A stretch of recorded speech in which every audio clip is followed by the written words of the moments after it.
20 years, $2 trillion, and in the end, the world's most powerful army had to leave, while the same group they came to defeat returned to power.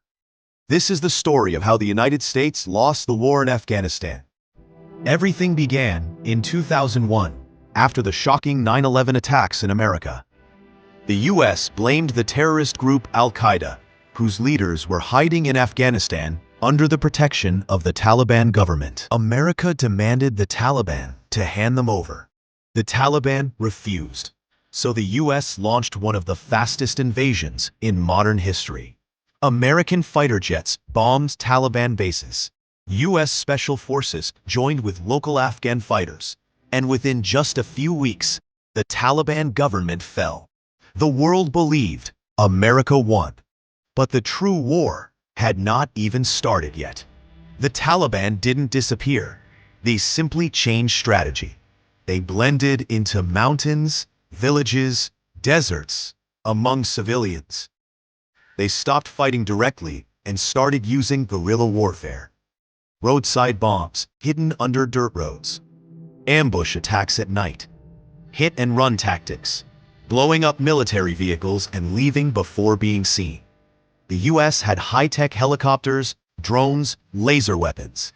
But they were fighting an enemy that could not be seen.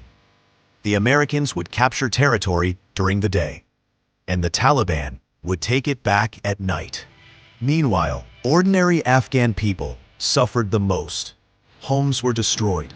Families were displaced. Children grew up among gunfire and fear. And in this suffering, the Taliban grew stronger. They told people, America will leave one day, but we will still be here.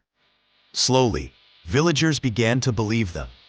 The US kept sending more troops, more money, more supplies. But every year, the Taliban's influence quietly increased. You can capture land, but you cannot control hearts. This is what America failed to understand. After nearly 15 years of fighting, the US finally realized there is no military victory here. So around 2014, America began reducing troops. And while they were leaving, the Taliban were preparing for their return. They trained fighters, built communication networks, secretly negotiated with tribal leaders, and waited patiently for the exact right moment.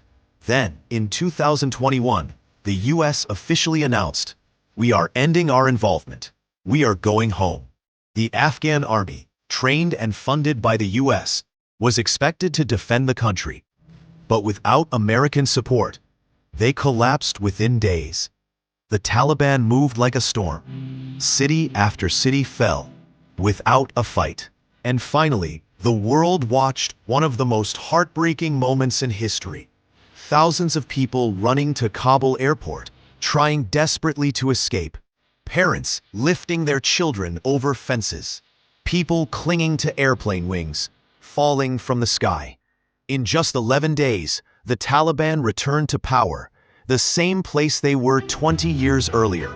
The most powerful military in the world left. The Taliban stayed. The US didn't lose because they were weak in weapons. They lost because the Taliban had something stronger: belief, patience, and home advantage. The lesson of this war is clear. You can defeat armies, but you cannot defeat